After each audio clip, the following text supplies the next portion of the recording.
നേരെ ഉച്ചയായില്ലേ, ഇനി നിർത്തിക്കൂടെ? എന്താ നിർത്തണോ? പിന്നെ വേണ്ടേ?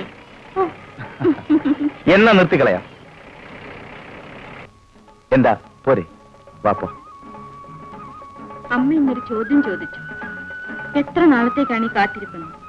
എന്തു പറഞ്ഞു മറുപടി? ചോദിച്ചിട്ട് പറയാമെന്ന് പറഞ്ഞു. ആരോട്? ഓ, നമ്മുടെ എന്നോടോ? അതിനെ നമ്മൾ കാത്തിരിക്കുന്നില്ലല്ലോ. ഇപ്പോഴേ ഭാര്യാഭർത്താക്കന്മാരെ പോലല്ലേ. എന്നാലും അതിന് ചില ചടങ്ങുകളൊക്കെ ഇല്ലേ? ആളുകളെ ബോധ്യപ്പെടുത്താൻ ആയിക്കളയാം. എന്റെ സഹോദരിയുടെ വിവാഹം ഒന്ന് കഴിഞ്ഞിട്ടെ അതുവരെ ക്ഷമിച്ചു. ഞാൻ മരണം വരെ വേണമെങ്കിൽ ക്ഷമിച്ചിരിക്കാം. അതില്ല, ഒരു ചെറിയ സംശയം. സഹോദരിയുടെ വിവാഹത്തിന് മുൻപ് നമ്മുടെ വിവാഹം നടന്നാൽ എന്താ കുഴപ്പം? കുഴപ്പമൊന്നുമില്ല. അമ്മയുടെ മരണസമയത്ത് ഞാൻ അമ്മയ്ക്കൊരു ഉറപ്പ് കൊടുത്തിട്ടുണ്ട്. ലേഖയുടെ വിവാഹം കഴിഞ്ഞ് ഞാൻ വിവാഹം ചെയ്യുമെന്ന്. പറഞ്ഞതുപോലെ പ്രവർത്തിക്കണമെന്ന് എനിക്ക് നിർബന്ധമുണ്ട്. ശരി, ഞാൻ അമ്മയോട് പറയാം. അപ്പോഴേ എനിക്കെല്ലാം അങ്ങോട്ട് വരണമല്ലോ. ഇതും തൂക്കിക്കൊണ്ട് നിന്ന് നിന്ന് കുഴഞ്ഞു.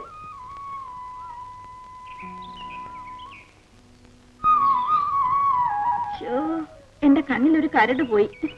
ചേടാ കരടേ, പോകാൻ കണ്ടൊരു സ്ഥലം. എന്നിട്ട് കണ്ണിൽ ഓപ്പറേഷൻ നടത്തിയിട്ടാണോ കരടെടുത്തത്? ചേച്ചിയെ തിരക്കി ചേച്ചിയുടെ അമ്മ വീട്ടിൽ വന്നിട്ട് പോയി. എന്താ എന്താ വിശേഷം? ആ, ഞാൻ എങ്ങനെ അറിയും? അയ്യോ, ഞാൻ പോകുന്നു. ഇനി ഏതായാലും ഉണ്ടിട്ട് പോയാൽ മതി. അയ്യോ, അമ്മ ചിലപ്പോ എന്നെ അന്വേഷിച്ച് ഇങ്ങോട്ട് വരും. ഞാൻ നുണ പറഞ്ഞതാ. ചേച്ചി അന്വേഷിച്ച് ആരും വന്നില്ല. ചേടാ, പേടിപ്പിച്ചു കളഞ്ഞില്ല. ആ, ഏതായാലും വിളമ്പ്, വിശക്കുന്നു. ഇന്നേതായാലും ഞാൻ വിളമ്പാം. ലേഖ ഇരിക്കെ. ഇന്ന് നമുക്കൊരു സഹകരണാടിസ്ഥാനത്തിൽ ഉണ്ട് കളയാം. ആരും വിളമ്പണ്ട. എന്താ? ശരി, ഇങ്ങോട്ട് എടുക്ക്. സമ്മതിച്ചിരിക്കുന്നു. ഓ, ഭയങ്കരം തന്നെ. ഒരാങ്ങളയ്ക്കും പെങ്ങൾക്കും കൂടെ ഉച്ചക്കെന്ന് കുറിക്കാനുള്ള വകയാണോ ഇത്? ചേച്ചിയെ കൂടെ കരുതിയാ കൊണ്ടുവന്നത്. ചേച്ചിയെ അവിടെ കണ്ടില്ലെങ്കിൽ ഇവിടെ കാണുമെന്നുള്ളത് തീർച്ചയല്ലേ? എന്താ അത്ര വലിയ തീർച്ച? ചേട്ടനെ കൊണ്ട് ജോലി ചെയ്യിപ്പിക്കാതിരിക്കല്ലേ ചേച്ചിയുടെ ജോലി. അത് തന്നെ തീർച്ച. ആ, മീനുണ്ടോ? മുമ്പിലിരിക്കുന്നത് കണ്ടില്ലേ?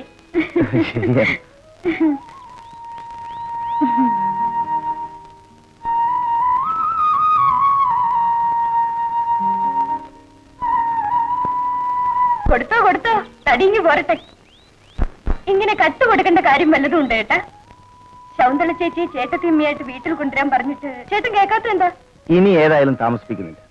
നിന്നെ കാണാൻ നാളെ ഒരുത്തും വരുന്നുണ്ട്. അതൊന്ന് കഴിഞ്ഞോട്ടെ. വിവരങ്ങളെല്ലാം ഞങ്ങൾക്കറിയാം. ആ, മിസ്റ്റർ ഉണ്ണികൃഷ്ണ സഹോദരിമാരും 2 പേരുണ്ട്. അവരെ 2 പേരെയും വിവാഹം ചെയ്തയച്ചു. ഇനി ഞാൻ മാത്രമേ ഉള്ളൂ. ആ, നമ്മുടെ പെണ്ണിനെ കണ്ടില്ലല്ലോ, ഒന്ന് വിളിക്കൂ. ഞാനും അതാ നോക്കുന്നു. നോക്കിയത് അങ്ങോട്ട് കൊണ്ടേ കൊടുക്ക. എന്നെ കൊണ്ടാവി, പിന്നെ ഞാനാണ് കൊണ്ടേ കൊടുക്കേണ്ടത്. എന്താ? ഈ കാപ്പി അങ്ങോട്ട് കൊണ്ടേ കൊടുക്കാൻ പറഞ്ഞിട്ട് കേട്ടുന്നില്ല. ലേഖേ, ഈ കാപ്പി കൊണ്ട് കൊടുക്ക്. അവര് കാപ്പി ഓടിക്കാൻ വന്നതാണോ? കാപ്പി കൊടുക്കുന്ന കൂട്ടത്തിൽ നീ ചെറുക്കനെ കൂടെ ഒന്ന് കണ്ടേര്. ഇന്നൊരു ഇഷ്ടപ്പെട്ടില്ലെന്ന് പറഞ്ഞേക്കരുത്. നിങ്ങൾക്ക് രണ്ടുപേർക്കും ഇഷ്ടമാണോ? നല്ലപോലെ ഇഷ്ടമായി. ലേഖയ്ക്കും ഇഷ്ടപ്പെടാതിരിക്കില്ല. ചെന്നൊന്ന് കണ്ടു നോക്ക്.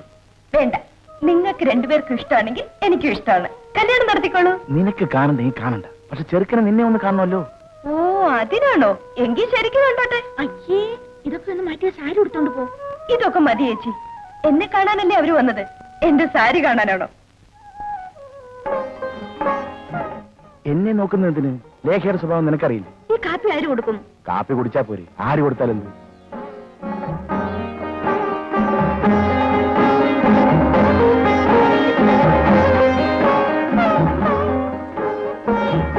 പെണ്ണ് വരുന്നില്ലല്ലോ, ഒന്ന് കാണാമെന്ന് വെച്ചാൽ.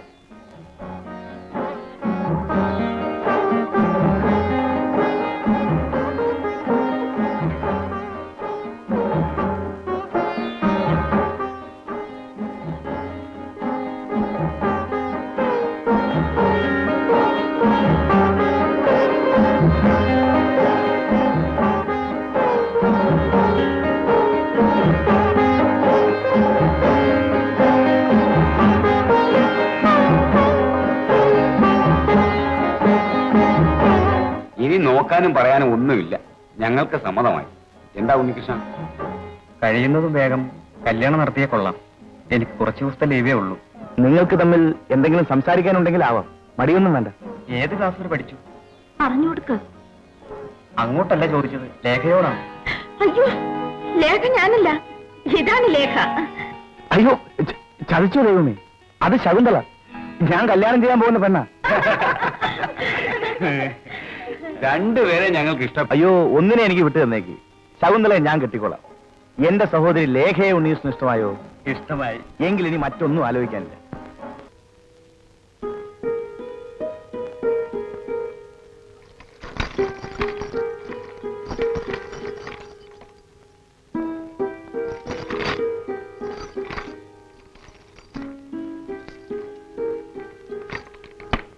എന്റെ നിശ്ചയപ്പെട്ട് എന്തിനാ എടുത്തത്?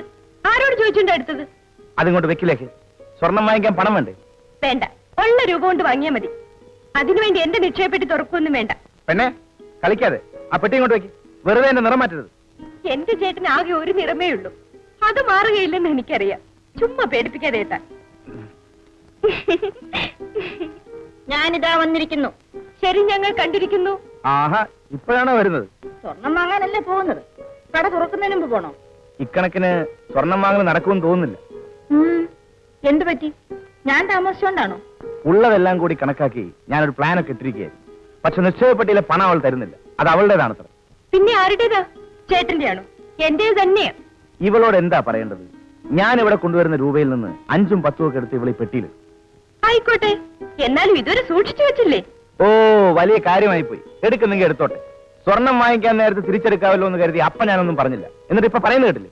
ഇതിലുള്ള രൂപ സ്വർണം വാങ്ങിക്കാൻ വേണ്ടി തന്നെ വെച്ചിരിക്കുകയാണ്. ഇതിൽ നിന്ന് ഒറ്റ പൈസ അങ്ങോട്ട് കിട്ടുമെന്നൊന്നും കരുതേണ്ട. അത് കൊള്ളാം. നമ്മളിപ്പോ പോകുന്ന സ്വർണം വാങ്ങാനല്ലേ? എനിക്ക് സ്വർണം വാങ്ങാനല്ലേ ഈ രൂപ. ശകുന്തള ചേച്ചി എന്റെ ഏട്ടത്തിയമ്മയായിട്ട് മാറിക്കഴിയുമ്പോ എന്റെ വക ഒരു സമ്മാനം, ഒരു താലിമാല. വിഷമിക്കണ്ട, ഞാൻ കുറച്ച് രൂപ കൊണ്ടുവന്നിട്ടുണ്ട്. ആ, ഇതാ അടുത്ത ആള്. വേണ്ട വേണ്ട വേണ്ട വേണ്ട, ഇവിടെ പെണ്ണുങ്ങളുടെ പണമേ വേണ്ട. എന്റെ കയ്യിലുള്ള പണത്തിന് ഞാൻ സ്വർണം വാങ്ങും. കിട്ടുന്നത് മതി. അങ്ങനെ നടക്കുന്ന കാര്യം വല്ലതുണ്ടെങ്കിൽ പറഞ്ഞോളൂ. പ്രസംഗിച്ച് മതി. വേഗം പോകാൻ സമയം പോയി. എവിടെ പോവാനാ? എവിടെ പോവാനോ? വിവാഹത്തിനുള്ള സ്വർണം വാങ്ങാൻ. അതിന് ഞാനെന്തിനാ? സ്വർണം നിനക്കല്ലേ? വാങ്ങുന്നത് നിങ്ങളല്ലേ. നിങ്ങൾ രണ്ടുപേർക്കും ഇഷ്ടപ്പെട്ട ഒരു പുരുഷനെ ഞാൻ ഇഷ്ടപ്പെട്ടു, പിന്നെയല്ലേ സ്വർണം. അപ്പൊ ലേഖ വരുന്നില്ലേ? ഇല്ല ചേച്ചി, നിങ്ങൾ രണ്ടുപേരും കൂടി വാങ്ങിക്കൊണ്ടുവരുന്നത് എന്തും എനിക്കിഷ്ടമായിരിക്കും. നിങ്ങൾ പോയിട്ട് വരുമ്പോ ഞാൻ ഊണ് തയ്യാറാക്കി വെക്കാം. ഞാൻ വരുന്നില്ല. എന്നാ ഞങ്ങൾ പോയിട്ട് വരാം. ആ, അതെ, ശാപ്പാട് ഗംഭീരമായിരിക്കണം. ഞങ്ങൾ വരുന്നത് സ്വർണവും വാങ്ങിച്ചോണ്ടാണ്, ഓർമ്മ വേണം. ഉത്തരവ്. ശരി, വാ.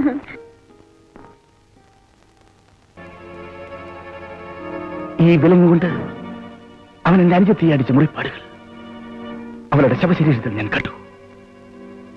അവൻ എവിടെയെങ്കിലും വെച്ച് കണ്ടുപിടിക്കുക, അതിന് പകരം വെട്ടുക.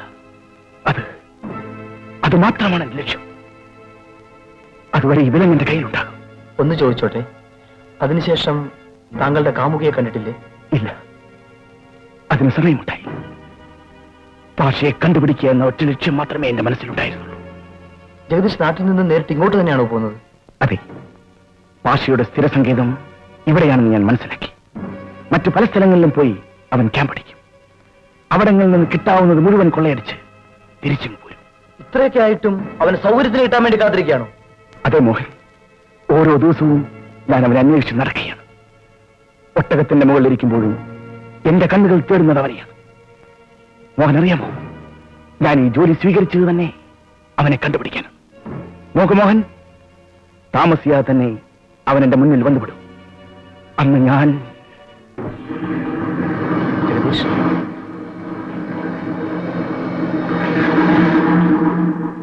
നിങ്ങൾ കച്ചവടത്തിന് പോകുമ്പോൾ ഞാനും കൂടെ വരട്ടെ? എങ്ങാനും വെച്ചവനെ കണ്ടുമുട്ടിയാലോ? പ്ലീസ്.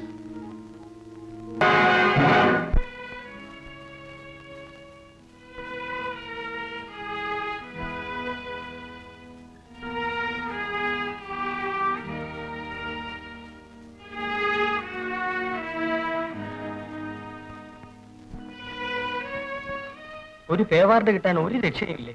ഇവിടെ കിടന്ന രോഗം കൂടുകയുള്ളൂ. വേണമെന്നില്ല, കുറച്ച് കഴിയുമ്പോൾ ഒരു പേവാട് ഒഴിയും. അപ്പോൾ അങ്ങോട്ട് മാറ്റാം. ഓ, സിസ്റ്റർ മലയാളിയാണല്ലേ? ഇവിടെ വേറെ മലയാളി നഴ്സുമാരൊന്നും ഇല്ലേ? എന്തോ നടയത്. ആ വാ പോവാ. ആശാനെ, എനിക്കൊരു സംശയം. നമ്മുടെ ആശാനോട് എന്താ നേഴ്സ് ഇത്ര താല്പര്യം കാണിക്കുന്നത്? ക്യോ ഐസ മജാ കർത്താ ഹൈ വോ? അത് മലയാളി ആയതുകൊണ്ടായിരിക്കും ആശാനെ. ഇത്രയും മൈലുകൾക്ക് ഇപ്പുറത്ത് വെച്ച് ഒരു മലയാളിയെ കാണുമ്പോൾ പ്രത്യേകത തോന്നുമല്ലോ. എന്നാ പിന്നെ ഇത് എന്നോടും തോന്നണ്ടേ? ഇതെന്നെ ഒന്ന് തിരിഞ്ഞു നോക്കുപോലും ചെയ്തില്ലല്ലോ. മുജയൊക്കെ കുത്താ ബെൻകയാ, എന്നെ മൈൻഡ് ചെയ്തില്ല. സമയം കളയാവുന്ന വാ ഉണ്ണികൃഷ്ണ. എന്നെങ്കിലും എന്റെ കൈയും കാലും ആരെങ്കിലും അടിച്ചൊടിക്കും. അന്ന് ഞാനിവിടെ ഒന്ന് കിടക്കും. ഇവിടെ സുന്ദരികളായ നഴ്സുകളാണല്ലോ ഉള്ളത്. യഹാം ബഹുത്ത് അച്ഛി നഴ്സ് ലഡ്കിയാം ഹേ. എന്തായാലും ഇവിടെ ഞാൻ പ്രതീക്ഷിച്ചില്ല. അത്ഭുതം തോന്നുന്നുണ്ടായിരിക്കും അല്ലേ? നാട്ടിൽ ഉപേക്ഷിച്ചു പോന്ന ഞാൻ എങ്ങനെയും മരുഭൂമിയിലെത്തിയെന്ന്. ഉപേക്ഷിച്ചിട്ട് പോന്നു? അതെ. നാട് വിടുന്നതിന് മുൻപ് എന്നോടൊരു വാക്കെങ്കിലും പറയാതിരിക്കുമോ?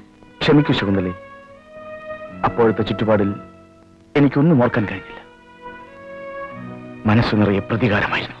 ആ പ്രതികാരവുമായിട്ട് രാജസ്ഥാനിലേക്കാണ് പോന്നിട്ടുള്ളതെന്ന് ഞാൻ അറിഞ്ഞു. തിരിച്ചു വരാൻ വേണ്ടി കാത്തിരുന്നു. അവസാനം വീട്ടുകാരെനിക്ക് വേറെ വിവാഹം ആലോചിച്ചു തുടങ്ങി. അതിൽ നിന്ന് രക്ഷപ്പെടാൻ വേണ്ടി ഞാൻ നാട് വിടേണ്ടി വന്നു. അങ്ങനെ ചേട്ടനെ തേടി ഇവിടെ വന്നു. നേരത്തെ നഴ്സിംഗ് പരീക്ഷ ജയിച്ചിരുന്നത് കൊണ്ട് ഈ ആശുപത്രിയിൽ ജോലിയും കിട്ടി. ഇനി എന്തെങ്കിലും അറിയാനുണ്ടോ? ഇനിയും ചിലതൊക്കെ അറിയാനുണ്ട്. അതെല്ലാം പിന്നീട് മതി. എന്നെ ഇവിടുന്ന് എന്ന് ഡിസ്ചാർജ് ചെയ്യുന്നുള്ളതാണ് ഉടനെ അറിയേണ്ടത്. ഇവിടെ നിന്ന് രക്ഷപ്പെടാൻ അത്രയേറെ തിടുക്കമായോ? ഞാനിവിടെ ഉള്ളത് കൊണ്ടാണോ? അല്ല ശകുന്തളി, അല്ല. ഞാൻ രാജസ്ഥാനിലെത്തിയത് പാഷയോട് പ്രതികാരം വീട്ടാനാണ്. അവനോട് പ്രതികാരം ചെയ്തതിന് ശേഷമേ എനിക്ക് നിന്നെക്കുറിച്ച് പോലും ചിന്തിക്കാനാവൂ. ഓഹോ, അത് നന്നായി. സ്നേഹിക്കുന്നവൾക്ക് ശത്രുവിന്റെ വില പോലുമില്ല അല്ലേ? ഇതിങ്ങനെ സംസാരിച്ചു നോക്കിയിട്ട് കാര്യമില്ല. ശകുന്തള ഏതായാലും ഈ ആശുപത്രി തന്നെ കാണുമല്ലോ. ഞാൻ വന്ന കാര്യം ആദ്യം നടക്കട്ടെ. മറ്റുള്ള കാര്യങ്ങൾ പിന്നീട് ആലോചിക്കാം.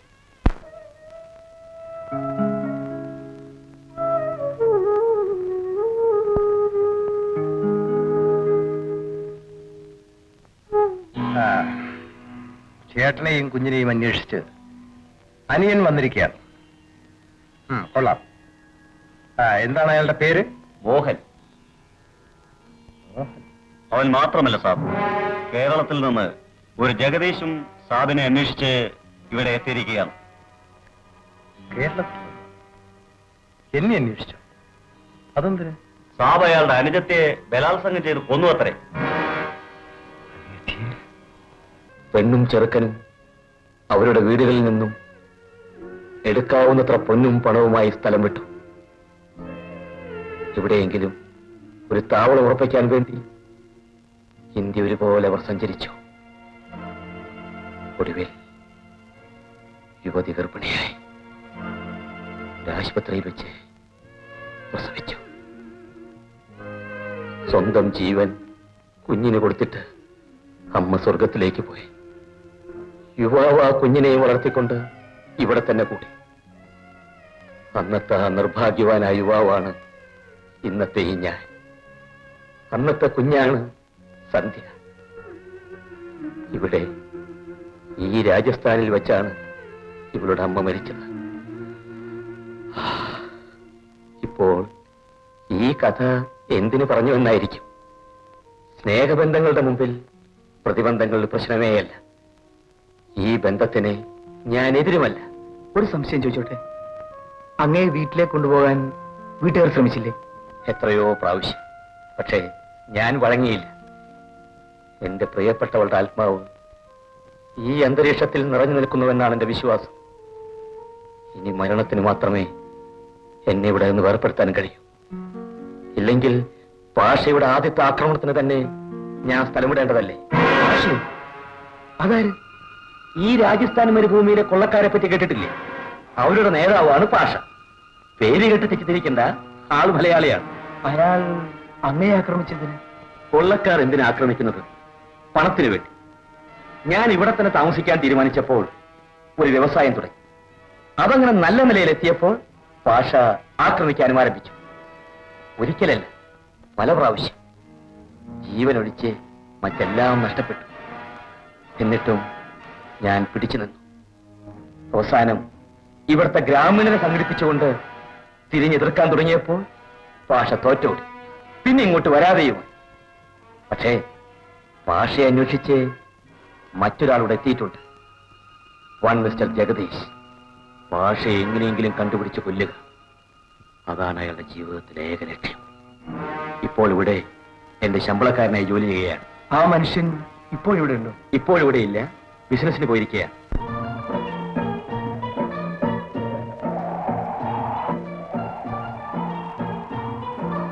അപ്പോഴേ ആശാനെ ഒരു ചെറിയ സംശയം. ആ, ഉണ്ണികൃഷ്ണനോ? എന്നും ഇങ്ങനെ ഒറ്റയ്ക്കിരുന്ന് ആലോചിക്കുന്ന ഒരു കാര്യമാണോ അതോ പല കാര്യമാണോ? മരണം വരെ എനിക്കൊരു കാര്യത്തെക്കുറിച്ച് മാത്രമേ ആലോചിക്കാൻ. എങ്കിൽ അതേക്കുറിച്ച് എന്നോടും കൂടി പറഞ്ഞാൽ ഞാനും കുറച്ച് ആലോചിക്കാം. ഒരു സഹായത്തിന് വേണ്ടിയാ. ആശാൻ ഒറ്റയ്ക്ക് ആലോചിച്ചിരുന്ന് വിഷമിക്കണം. ഉണ്ണികൃഷ്ണൻ അതറിയണം. അയ്യോ, പിന്നെ അറിയണമെന്നോ?